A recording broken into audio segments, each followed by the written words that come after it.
Good afternoon everyone. सो जब भी evolution की बात आती है तो हम ये जानते हैं कि evolution is the successful transmission of beneficial traits. तो यहाँ पे हम दो प्रोसेस की बात कर रहे हैं कि एक तो जो ट्रांसमिशन है ऑफ बेनिफिशियल ट्रेट वो एक जनरेशन से दूसरी जनरेशन वो सक्सेसफुली होना चाहिए। और फिर सेकंड ये है कि हम बात कर रहे हैं बेनिफिशियल ट्रेट्स की। तो बेनिफिशियल ट्रेट्स वो है जो किसी भी ऑर्गेनिज्म या किसी भी पॉपुलेशन को सर्वाइव करने में हेल्प करते हैं। ठीक है, ये आइडिया हमें समझ में आ गया। फिर ये है कि ये कौन से ट्रेड्स बेनिफिशियल है, कौन से ट्रांसमिट होने चाहिए, ये किस तरह से सिलेक्ट होता है। तो आज हम इस रिवीजन मॉड्यूल में हम वही देख रहे हैं, उस कोर टॉपिक को देख रहे हैं सिलेक्शन का, कि वो सिलेक्शन होता कैसे है। तो सिलेक्शन जो है ये वो प्रोसेस है through which these heritable successful traits जो है वो किसी भी इंडिविजुअल या पॉपुलेशन की का सर्वाइवल वो इंक्रीज करता है, उसकी प्रोबेबिलिटी ऑफ सर्वाइवल इंक्रीज करता है। सो अल्टीमेटली यहाँ पे है ना, मैटर वही है कि इवोल्यूशन तभी चलेगा जब ये कंटिन्यूटी ऑफ लाइफ जो है वो चलती रहेगी। बिकॉज आप इस पहले वाले लेक्चर में हमने ये देखा है कि लाइफ जो है वो जब फर्स्ट टाइम लाइफ क्रिएट हुई उस प्राइमोडियल सूप में, उसके बाद से ये कंटिन्यूअसली उस सेल डिवीजन के थ्रू ये चल रही है। ठीक है, और आज जो प्रेजेंट कंडीशन है उसमें लाइफ एग्जिस्ट नहीं कर सकती। तो इस हिसाब से लाइफ जो है, जो हमारे पास प्रेजेंट जो ट्रेसेबल डेटा है वो है कि लाइफ पिछले 3.5 बिलियन ईयर से ये कंटिन्यूअसली चल रही है। तो वो कंटिन्यूटी मेंटेन रहे उसके लिए सर्वाइवल बहुत जरूरी है। और सर्वाइवल कैसे होगा, जब जो ट्रेट्स हैं इंडिविजुअल के या पॉपुलेशन के वो बेनिफिशियल हो। खैर, अब हम बात करते हैं कि सिलेक्शन का, इस कॉन्सेप्ट का थियोरेटिकल फाउंडेशन क्या है। तो ये है कि जब मैंने ये बात की कि हम उस वही जो सिंगल सेल जो है, जो फर्स्ट उस प्राइमोडियल सूप के अंदर जो क्रिएट हुई फर्स्ट फॉर्म ऑफ लाइफ जो है फर्स्ट सेल, वो सेल डिवीजन के थ्रू वो ट्रांसमिट हो रही है। तो अल्टीमेटली जब सेल डिवाइड होती है तो उस डिवीजन के साथ उसका जो डीएनए है वो भी डिवाइड होता है, रेप्लिकेट होता है वाया डीएनए रेप्लिकेशन। फिर डीएनए के जो stretches which code for a certain protein या सर्टेन फीचर, उसको हम जीन बोलते हैं। तो अल्टीमेटली जो ओवरऑल दिस डीएनए मेकअप है इसको हम जीनोटाइप कहते हैं। यानी इनके अंदर डीएनए स्ट्रेचेस हैं और वो डीएनए स्ट्रेचेस जिनके अंदर प्रोटीन्स हैं या फीचर्स हैं। ठीक है, या ट्रेट्स, फीचर्स की जो ट्रेट्स हो गए। तो यहाँ पे डाउन द लाइन यही जो जीनोटाइप्स जो है वो ट्रांसमिट होते जा रहे हैं। फिर आगे हम आते हैं, जब भी हम उन ट्रेट्स की बात करते हैं जो पर्टिकुलर अंडरलाइन जो जीन्स हैं उनसे इन्फ्लुएंस होते हैं या उनसे एक्सप्रेस होते हैं, तो अब इन्हीं ट्रेट्स के अंदर म्यूटेशंस के थ्रू बहुत सारे चेंजेस आते रहते हैं। यानी हम बात कर रहे हैं यहाँ पे वेरिएशंस की।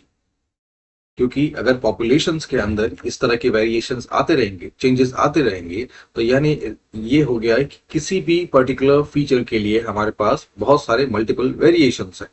और जब वेरिएशंस हैं तो यानी फिर उनके बीच में वो स्क्रीनिंग होगी, वो सिलेक्शन होगा कि इनमें से बेटर ट्रेट कौन सा है। और फिर आगे की बात करते हैं, तो जो अंडरलाइंग जीन पूल है उसको हम जीनोटाइप कहते हैं, और जो ऑब्जर्वेबल कैरेक्टरिस्टिक है, ऑब्जर्वेबल ट्रेट्स हैं, उनको हम फिनोटाइप कहते हैं। तो यानी अब इन फिनोटाइप के अंदर सब कुछ आ जाता है, जो विजिबल है, विजिबल मॉर्फोलॉजी है, फिजिकल फॉर्म है, स्ट्रक्चर है, आईज है, हेड है। ठीक है, जो भी ओवरऑल कह सकते हैं मस्कुलो स्केलेटल फीचर्स जो हैं सारे, वो सारे के सारे आते ही हैं। उसके अलावा जो डेवलपमेंटल प्रोसेसेस हैं, यानी हम किस तरह से बड़े हो रहे हैं, जो हमारी टोटल जो ग्रोथ जर्नी है वो भी उसके अंदर आती है। और फिर जितने भी फिजिकल रिस्पॉन्सेज हैं, बायोकेमिकल रिस्पॉन्सेज हैं, हार्मोनल रिस्पॉन्सेज हैं, और हमारे बिहेवियर है, वो सब के सब जो इन फिनोटाइप्स के अंदर आते हैं। यानी हर वो एक चीज जो कॉन्क्रीट है, जिसको हम देख सकते हैं, जिसको ऑब्जर्व कर सकते हैं, वो सब के सब फिनोटाइप्स के अंदर आते हैं। और इन्हीं फिनोटाइप के वेरिएशंस की वजह से उन पे सिलेक्शन एक्ट होता है। फिर अगेन हम वापस आते हैं इवोल्यूशन पे। तो इवोल्यूशन में आपको ये बताया है कि एक ही सेल जो है वो डाउन द लाइन वो ट्रांसमिट होती रहती है, C1, C2, C3, C4, और इनके मल्टीपल इनके वेरिएशंस आते रहते हैं। यानी ये तो मैंने वो बताया कि एक यूनिफॉर्म सेल्यूलर जर्नी है जिनमें कोई म्यूटेशन नहीं। फिर उसके बाद अब यहीं पे एक सिंगल सेल जो है उसमें जो म्यूटेशंस हैं और रिकॉम्बिनेशन है, यानी डीएनए रेप्लिकेशन के बाद भी उनके अंदर बहुत सारे चेंजेस उनके अंदर एग्जर्ट हो जाते हैं। तो यहाँ पे हम कह सकते हैं ये इसके मल्टीपल वेरिएशंस, अगेन इनके भी। तो एक तरह से हमारे पास फिर बहुत सारे वेरिएशंस क्रिएट हो गए। तो जब यही वेरिएशंस हमारे पास आ गए डाउन द लाइन, ये इनके ऊपर एनवायरमेंटल एक्ट करता है, क्योंकि जो सिस्टम जो है, जिस सिस्टम की हम बात कर रहे हैं, चाहे हम उसको हम अर्थ कहें, अर्थ के रिसोर्सेज कहें, हमारी गैलेक्सी कहें, इवन पूरा यूनिवर्स कहें, तो वो एक क्लोज सिस्टम है। और क्लोज सिस्टम यानी उसके जितने भी रिसोर्सेज हैं वो फाइनाइट है। और इन्हीं फाइनाइट रिसोर्सेज पे जब डिफरेंट इंडिविजुअल एक्ट करते हैं, तब यहाँ पे फिर एक कंपटीशन क्रिएट होता है ना। द कंपटीशन, कंपटीशन जिसको हम बोलते हैं द फाइट टू सर्वाइव। तो यहाँ पे वो सर्वाइवल की फाइट, उसके अंदर कौन से ट्रेड्स बेटर होंगे, कौन से आगे जाने चाहिए, वो डिपेंड करते हैं इन तीन फैक्टर्स पे, तीन कंडीशंस पे। फर्स्ट है वेरिएशंस, यानी फिनोटिपिक डिफरेंसेस एग्जिस्ट करने चाहिए। अब फिनोटिपिक डिफरेंसेस के अंदर एक तो जो एक्सटर्नल हम जो देख सकते हैं अपीयरेंसेस के अंदर, जिनको हम मॉर्फोलॉजिकल डिफरेंसेस कहते हैं, तो स्टेचर के अंदर हो गया, किसी की हाइट ज्यादा है, किसी की कम है ना, कोई किसी का बॉडी वेट ज्यादा है, किसी का कम है। तो यहाँ पे हमारे पास एक फुल स्पेक्ट्रम आ जाता है। और ये मैंने ह्यूमंस की बात की, अदर ऑर्गेनिजम्स के अंदर भी बहुत सारे सच डिफरेंसेस हैं। लाइक मेटिंग कॉल्स की बात करें तो फ्रॉग्स के अंदर भी मेटिंग कॉल किसकी लाउड है, किसकी लाउड नहीं है, किसकी श्रिल है ना। यही होलर मंकीज की बात करें तो होलर मंकीज आप जानते हैं कि वो मतलब मैमल्स के अंदर सबसे जो कैसे लाउडेस्ट पिच जो है वो होलर मंकीज की है। तो यहाँ भी फिर उनके अंदर भी डिफरेंसेस हैं कि किसका जो पिच ज्यादा है, किसी का सोप्रानो ज्यादा है ना। और कौन सा जो है उस डेंस कैनोपी को कितने टाइम तक, कितने किलोमीटर तक उसको पेनिट्रेट कर सकता है। तो ऐसे वेरिएशंस पॉपुलेशन के अंदर होते ही है। फिर ये है कि जो सेकंड कंडीशन है कि अब ये फिनोटाइप, आपको पता है कि ये फिनोटाइप जो है they are regulated by gene, ठीक है। उसके अलावा भी बहुत सारे ऐसे फिनोटाइप्स होते हैं, वैसे ऐसे जो फिनोटाइपिक डिफरेंसेस होते हैं जो जिनका जेनेटिक बेसिस नहीं होता, नॉन जेनेटिक बेसिस। तो खैर नॉन जेनेटिक बेसिस की बाद में बात करेंगे। अभी जब इवोल्यूशनरी सिलेक्शन की बात कर रहे हैं तो उसके अंदर सेकंड कंडीशन आती है कि ये वो फिनोटाइपिक डिफरेंस होने चाहिए जिनका अंडरलाइंग एक जेनेटिक बेसिस हो। यानी अगर सिलेक्शन हो तो ये वो जो फिनोटाइप्स, वो सक्सेसफुल ट्रेड्स, उनके सक्सेसफुल जीन्स भी होने चाहिए। खैर अब हम बात करते हैं कि क्या सारे डिफरेंसेस जो हैं वो हेरेडिटरी है। तो ऐसा नहीं है, कुछ बहुत सारे जो है वो नॉन जेनेटिक भी होते हैं। बात करें जो हम मॉल न्यूट्रिशन की कर सकते हैं कि जैसे अगर किसी को अच्छा न्यूट्रिशन मिला तो है ना उनकी हेल्थ अच्छी होती है, जिनको नहीं मिला तो उनकी हेल्थ वो उतनी अच्छी नहीं हो पाती। फिर ये है कि बहुत सारे कह सकते हैं क्लाइमेटिक डिफरेंसेस होते हैं। लाइक अगर यहाँ पे राजस्थान के आदमी को या फिर एक डेजर्ट के पर्सन को, डेजर्ट आदमी, या फिर एक मसाई ट्राइब जो है, केनियन ट्राइब, तो एक केनियन पर्सन को अगर हम वहां पे अलास्का में छोड़ दें एक कोल्ड एनवायरनमेंट में, तो उसके लिए वहां पे एग्जिस्ट करना, सर्वाइव करना थोड़ा मुश्किल होगा। और यही फिर एक एस्किमो को हम किसी हॉट एंड ड्राई डेजर्ट के अंदर छोड़ दे तो उनके लिए वो चीज मतलब वो बेनिफिशियल नहीं रहेगी। सिमिलरली अगर ये लोग अपने अपने जो उनका एनवायरनमेंट है जिनमें वो एक्लिमेटाइज हो चुके हैं या अडेप्ट हो चुके हैं, उनके अंदर एग्जिस्ट करें तो वो उनके जो ट्रेड्स हैं वो बेनिफिशियल है। तो ये तीनों ही एग्जांपल मॉल न्यूट्रिशन का हो गया और फिर क्लाइमेटिक एक्सचेंजेस का हो गया। तो इनको हम बोलते हैं फिनोटाइप प्लास्टिसिटी या फिनोटिपिक प्लास्टिसिटी। तो अब यहाँ पे जेनेटिक चेंजेस नहीं हुए लेकिन फिर भी फिनोटिपिक डिफरेंसेस है। अगर किसी को अच्छा खाना मिला तो हेल्थ अच्छी है, नहीं मिला तो हेल्थ अच्छी नहीं है। उसमें यहाँ पे उसका कोई जेनेटिक बेसिस नहीं। फिर एपिजेनेटिक्स आप समझ सकते हैं। एपिजेनेटिक्स मतलब ये होता है कि वो डीएनए चेंजेस जिनके अंदर, है ना, डीएनए मेथाइलेशन की वजह से जो एक्सप्रेशन है, ट्रेड्स का एक्सप्रेशन, वो स्विचेस की तरह काम करता है। यानी जेनेटिक कोड जो है वो सेम रहता है, उसके अंदर कोई चेंज नहीं होता, लेकिन अम, कौन सा डीएनए किस मदर से, जो मदर वाला जो जीन है या फादर वाला जो जीन है, यानी मदर वाला जो ट्रेट है या फादर वाला ट्रेट है, इनमें से कौन सा ऑन ऑफ होगा, ठीक है, वो डीएनए मिथाइलेशन पे डिपेंड करता है। तो उसमें भी डीएनए चेंज, जेनेटिक चेंज नहीं होते। ठीक है। फिर तीसरी कंडीशन है डिफरेंशियल फिटनेस। तो वापस हम देखते हैं। तो पहली कंडीशन ये है कि इसमें सिलेक्शन के लिए वेरिएशंस होने चाहिए। फिर सेकंड ये है कि वो वेरिएशंस जेनेटिक होने चाहिए, हेरिडिटरी होने चाहिए। और थर्ड ये है कि अब हमारे पास अगर वेरिएशंस भी हैं, जैसे ये डिफरेंट इंडिविजुअल्स हैं और हमारे पास ये चारों के चारों जो है ये अलग अलग है, लेकिन अब सिलेक्शन वर्क करने के लिए अगर सिलेक्शन एक्ट करेगा और चारों के चारों जो है वो फिट है ना, चारों के चारों जो है वो अपना जीन जो है सक्सेसफुली ट्रांसमिट कर सकते हैं, तो यानी जीन पूल के अंदर ये चारों के चारों एग्जिस्ट करेंगे। तो एक तरह से ये एक यूनिफॉर्म पैटर्न रहेगा और इसकी वजह से फिर जो इवोल्यूशन है वो वर्क कर नहीं पाएगा।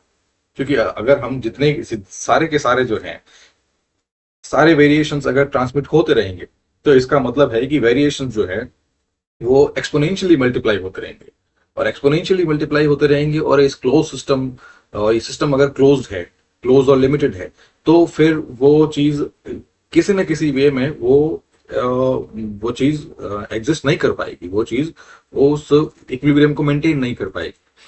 तो होता यह है कि इन चारों के बीच में जो फिटनेस है, तो यहाँ पे हम जो बात कर रहे हैं वो रिप्रोडक्टिव फिटनेस की बात कर रहे हैं। ठीक है। और अगर इवोल्यूशन टर्म्स में देखें तो हम बात कर रहे हैं कि fitness to transmit one's genes. तो वो जो फिटनेस है वो डिफरेंशियल होने चाहिए, यानी सारे के सारे जो है वो इक्वली फिट नहीं होने चाहिए, इक्वली केपेबल नहीं होने चाहिए। तो डिफरेंसेस होंगे तभी तो इनमें से जो ज्यादा फिट है उसी का जीन ट्रांसमिट होगा। फिर हम बात करते हैं जो नेचुरल सिलेक्शन या सिलेक्शन है उसके डिफरेंट मॉडल्स क्या क्या हैं, कि किस किस मॉडल से ये जो जीन जो है वो सक्सेसफुली ट्रांसमिट होते हैं। तो फर्स्ट इसके अंदर आता है स्टेबलाइजिंग सिलेक्शन। तो स्टेबलाइजिंग सिलेक्शन के अंदर ये है कि जितने भी वेरिएशंस हैं, ठीक है, जो वेरिएशंस जो है हम एक स्पेक्ट्रम में उनको तीन एंड या तीन प्लेसेस पे देख सकते हैं। ये स्पेक्ट्रम हो गया हमारे पास, ठीक है, ये फार लेफ्ट, ये फार राइट और ये इंटरमीडिएट। तो इसी तरह की पॉपुलेशंस हम हर जगह पे देखते हैं। तो ये है कि स्टेबलाइजिंग सिलेक्शन के अंदर जो इंटरमीडिएट फिनोटाइप्स हैं उनको फेवर किया जाता है और जो एक्सट्रीम्स हैं उनको अवॉइड किया जाता है। तो ये तब होता है जब स्टेबल एनवायरमेंटल कंडीशंस होती है या फिर पॉपुलेशन जो है वो अपने पीक पर जा चुकी है। तो यहाँ पे जैसे हम इसमें एग्जांपल ले सकते हैं ह्यूमन बर्थ वेट का। तो जो ह्यूमन बर्थ वेट, जो ह्यूमन बेबीज जो हैं, ह्यूमन इन्फेंट्स, वो they are born at a certain optimum range of birth weight, जिसको यूजुअली 2.5 किलो तक उसको माना जाता है कि ये वेट जो है ऑप्टिमम होता है उस पार्टम के लिए, उस डिलीवरी के लिए। लेकिन अगर इससे कम होगा तो उसकी वजह से चाइल्ड जो है it will be severely mall nutrition या अंडर न्यूट्रिशन।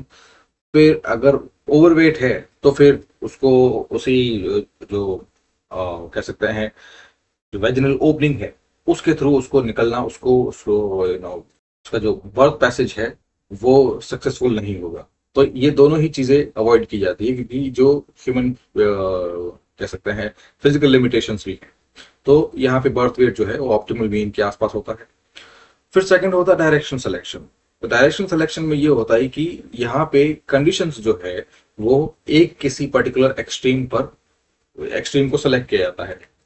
तो अगर मतलब ऐसी एनवायरमेंटल कंडीशन है जिसके अंदर कॉम्प्लेक्सिटी है वो अपनी पीक पर नहीं पहुंची है, पॉपुलेशन पीक पर नहीं गई है, ठीक है, और उसी के अंदर एक पर्टिकुलर डायरेक्शन की जरूरत है, तो वो डायरेक्शन फिर यहाँ पे किसी एक एक्सट्रीम को चूज करके दी जाती है।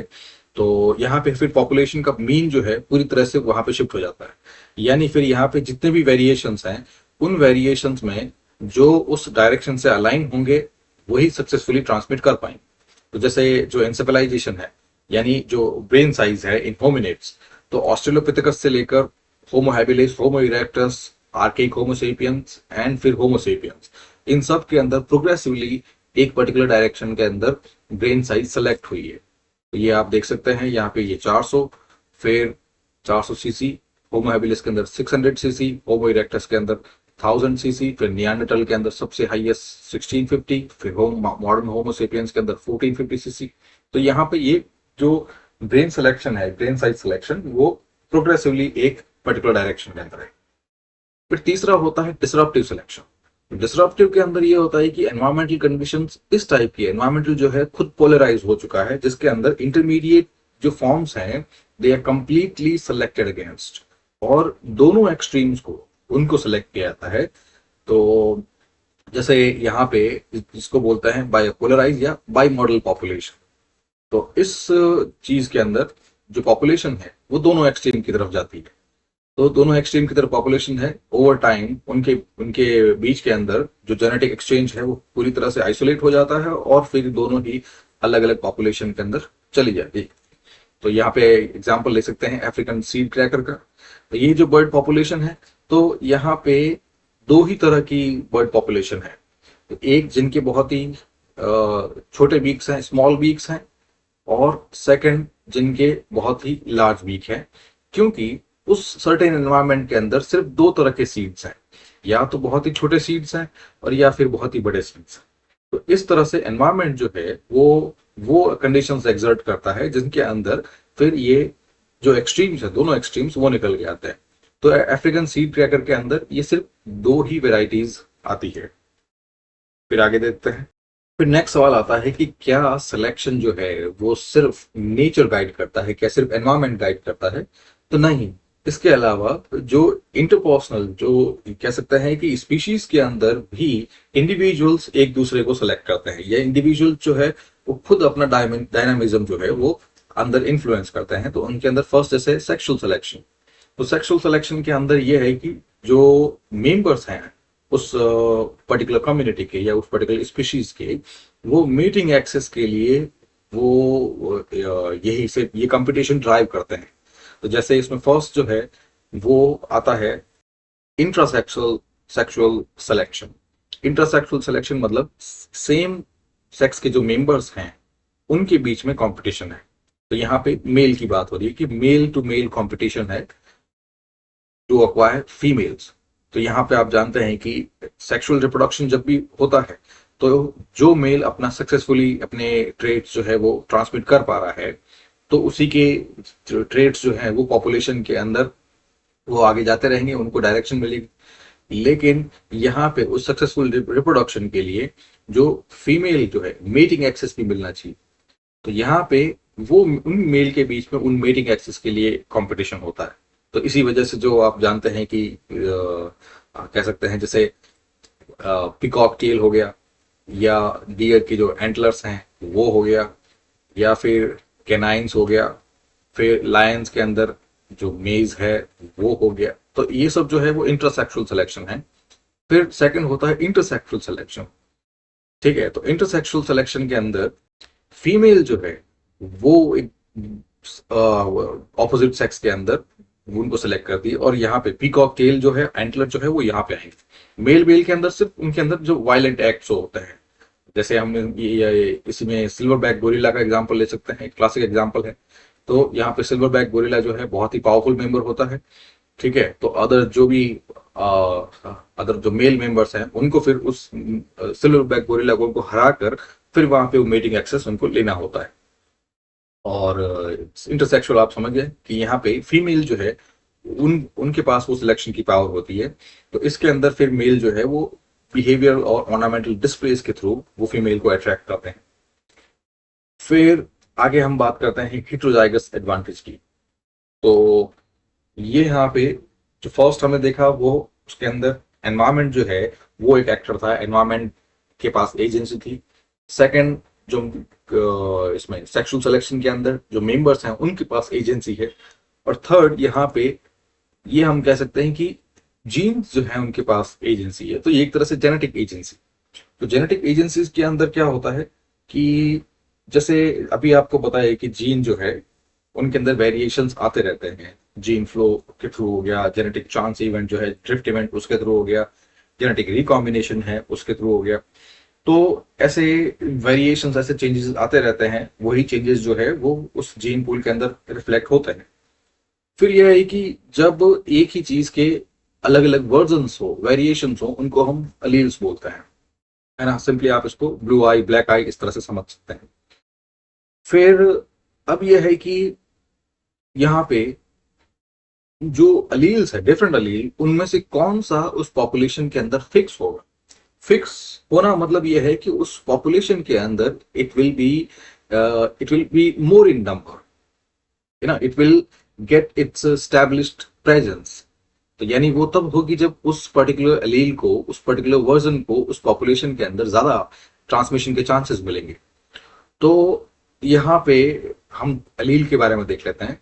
तो ये जितने भी अलील्स होते हैं, ये अपने एक्सप्रेशन के बेसिस पे कि कौन सा जीन या कौन सा अलील एक्सप्रेस होगा, उसके हिसाब से ये होते हैं डोमिनेंट एंड रिसेसिव। तो डोमिनेंट जो है उसकी ज्यादा प्रोबेबिलिटी होती है एक्सप्रेस होने की। तो यानी एक पॉपुलेशन के अंदर अगर सिर्फ डोमिनेंट है, कोई भी एक जीन ले लिया, जैसे एक जीन है ए, तो यहाँ पे कैपिटल ए जो है वो डोमिनेंट होगा और स्मॉल ए जो है वो रिसेसिव होगा। अब इसके तीन वर्जन्स होते हैं, क्योंकि हम डिप्लॉइड हैं। डिप्लॉइड मतलब एक जीन, एक कॉपी फादर से, एक कॉपी मदर से। तो यानी अगर दोनों ही कॉपी डोमिनेंट है तो यानी डोमिनेंट एक्सप्रेस होगा। दूसरा वेरिएशन इसके अंदर होता है एक कॉपी फादर से डोमिनेंट, एक कॉपी मदर से रिसेसिव। तो यहाँ पे अगेन, यहाँ पे डोमिनेंट है तो यानी रिसेसिव होने के बाद भी डोमिनेंट एक्सप्रेस होगा। लेकिन अगर दोनों कॉपीज जो है वो रिसेसिव है तो फिर वो रिसेसिव एक्सप्रेस होगा। तो ये है कि नेचर के अंदर जो यूजुअली सिलेक्शन जो है वो बैलेंस्ड होता है। यानी यहाँ पे ये दोनों ही जो एक्सट्रीम्स है, डोमिनेंट वन और रिसेसिव वन, इनको अवॉइड किया जाता है। और जो हेटेरोजाइगस है ना, इसको कहते हैं होमोजाइगस डोमिनेंट, इसको कहते हैं होमोजाइगस रिसेसिव, और ये है हेटेरोजाइगस डोमिनेंट। तो यहाँ पे पॉपुलेशन के अंदर इस हेटेरोजाइगस डोमिनेंट को ये ज्यादा चांसेस मिलते हैं, इसी को बोलते हैं हेटेरोजाइगस एडवांटेज। जैसे सिकल सेल का देख लेते हैं। तो सिकल सेल में आप जानते हैं कि यूजुअली हम सब के अंदर जो जीन जो होता है हीमोग्लोबिन के लिए वो HbS है, और यहीं पे, यहाँ पे सॉरी, हमारे अंदर HbA होता है, ठीक है। फिर यहाँ पे जो मलेरिया एंडेमिक रीजन्स हैं वहां पे एक म्यूटेशन के थ्रू वहां पे HbS जीन भी है। तो अभी वापस इनको homozygous and heterozygous dominant recessive के अगर देखते हैं, तो अगर किसी पॉपुलेशन के अंदर अगर दोनों जो जीन्स हैं वो HbA है तो ये हो गया होमोजाइगस डोमिनेंट। फिर यहाँ पे इसकी जगह पे अगर ये ए है और यहाँ पे ये एस है तो ये हो गया हेटेरोजाइगस डोमिनेंट। फिर अगर दोनों ही रिसेसिव है तो ये हो गया होमोजाइगस रिसेसिव। तो होमोजाइगस रिसेसिव जहां भी होता है वो लीथल होता है, तो वो एक डिसएडवांटेजियस है। लेकिन मलेरिया एंडेमिक पॉपुलेशन के अंदर वो इंडिविजुअल जिनके अंदर ये हेटेरोजाइगस है, यानी एक HbA वर्जन और एक सिकल सेल वर्जन, वो उस पॉपुलेशन को सर्वाइव करने में हेल्प करता है। तो इसको बोलते हैं हेटेरोजाइगस एडवांटेज। फिर नेक्स्ट सिलेक्शन जो है वो जितना इवोल्यूशन डायनामिक है और कॉम्प्लेक्स है, उतना ही सिलेक्शन भी कॉम्प्लेक्स है। तो यहाँ पे एक आता है इसके अंदर किन सिलेक्शन। तो किन सिलेक्शन के अंदर ये है कि जो किन मेंबर्स हैं, जो रिलेटिव हैं, उनका ऑल्ट्रिज्म, उनका बिहेवियर जिसकी वजह से किसी भी इंडिविजुअल, कम्युनिटी, फैमिली या पॉपुलेशन के सर्वाइवल चांसेस बढ़ जाते हैं। तो इस सिंपली आप ये देख लीजिए कि अगर आपकी फैमिली के अंदर कोई ऐसा बिजनेसमैन है जो जो आपकी फैमिली के जितने भी सुख दुख में काम आता है, तो आप समझ सकते हैं कि यानी वो फैमिली जो है, वो जितनी भी कम्युनिटी है जिसके अंदर करीब 25-30 लोग हैं, वो उनके पास एक फॉल बैक ऑप्शन है, वो बिजनेसमैन। यानी कभी भी अगर स्टारवेशन हुआ, ड्रॉट हुआ, ठीक है, पैसे की कमी हुई, तो उनके पास वो ऑप्शन है, तो वो पॉपुलेशन, वो कम्युनिटी सर्वाइव करेगी, वो फैमिली सर्वाइव करेगी। सेम यही अगर ये देखें कि ऐसा ही चांस है, वही बिजनेसमैन है लेकिन वो उस फैमिली की हेल्प नहीं करता, तो पहले वाले केस के अंदर जो फैमिली की जो सर्वाइवल चांसेस है वो बढ़ जाएंगे, दूसरे वाले के अंदर कम हो जाएंगे। यही है, इसको बोलते हैं किन सिलेक्शन। तो किन सिलेक्शन जो है वो it is ruled by Hamilton's rule. तो हैमिल्टन्स रूल में ये है कि अगर वो ऑल्ट्रुइज्म उस सर्वाइवल को बढ़ाता है और उस सर्वाइवल के चांसेस बढ़ाता है, ठीक है, तो वो उस पर्टिकुलर फैमिली के लिए या फिर एज अ रूल वो बेटर है। लेकिन यहाँ पे ये कब होगा, जब R B is greater than C. तो आर बी जो है ये इसको बोलते हैं कोफिशिएंट ऑफ रिलेटेडनेस, कि वो पर्टिकुलर मेंबर, वो ऑल्ट्रोइस्ट, वो उस फैमिली से या उस इंडिविजुअल से किस तरह रिलेटेड है। तो यहाँ पे जो कोफिशिएंट है उनके डिग्री ऑफ रिलेटेडनेस वो आ जाएगा। फिर उसके बाद ये है कि उसके इस ऑल्ट्रुइज्म से जो रिलेटिव है उसको कितना बेनिफिट हो रहा है। तो लेट्स से कि उनके बीच में कोफिशिएंट ऑफ रिलेशन जो है वो 0.45 है, और बेनिफिट जो है यहाँ पे इस पर्टिकुलर जो रिलेटिव है इसको लेट्स से 40% है, दैट इज 0.4। अब इन दोनों का जो मल्टीप्लीकेशन है वो उस ऑल्ट्रुइस्ट की कॉस्ट से कम होना चाहिए, ठीक है, सॉरी, मतलब ऑल्ट्रुइस्ट की कॉस्ट कम होनी चाहिए। अगर यहाँ पे ऑल्ट्रुइस्ट जो है, अगर मतलब उसको अपने खुद की कॉस्ट पे, खुद की सर्वाइवल रिस्क करके तो वो किसी और का परिवार बसाएगा नहीं, ठीक है। तो यही है कि अगर वो रिस्क ले रहा है, अगर वो कोई भी बेनिफिट दे रहा है, तो उस बेनिफिट से उस पॉपुलेशन का, उस फैमिली का, उस इंडिविजुअल का सर्वाइवल बढ़ना चाहिए, ठीक है। और साथ में वो वो सेक्रीफाइस जो है वो इकोनॉमिकली रैशनल हो, वो बेटर हो। जैसे यही है, वो जो चीज मैंने कही वही है कि इसका कॉस्ट भी उतना नहीं होना चाहिए, और ये जितना दे रहा है उसमें उस पॉपुलेशन को, उस फैमिली, उस या उस मेंबर को हेल्प होनी चाहिए, ठीक है। अब नेक्स्ट जो है वो है रिलैक्स सिलेक्शन। तो रिलैक्स सिलेक्शन में ये है कि वो सारे टूल्स एंड टेक्निकलिटीज जिसकी वजह से सर्वाइवल है ना, सर्वाइवल की प्रोबेबिलिटी बढ़ जाती है। तो ये जितने भी नियोलिथिक रेवोल्यूशन के अंदर जितने भी इसके पॉइंट्स हैं, चाहे वो डोमेस्टिकेशन ऑफ एग्रीकल्चर हो, डोमेस्टिकेशन ऑफ यहाँ पे एनिमल स्पीशीज हो, टूल्स हो, तो इन या फायर यूज हो, व्हीकल हो, मेटल यूज हो, तो ये इन सब की वजह से सर्वाइवल की प्रोबेबिलिटी बढ़ी है, तो इसी को रिलैक्स सिलेक्शन बोलते हैं। So this is it, thank you.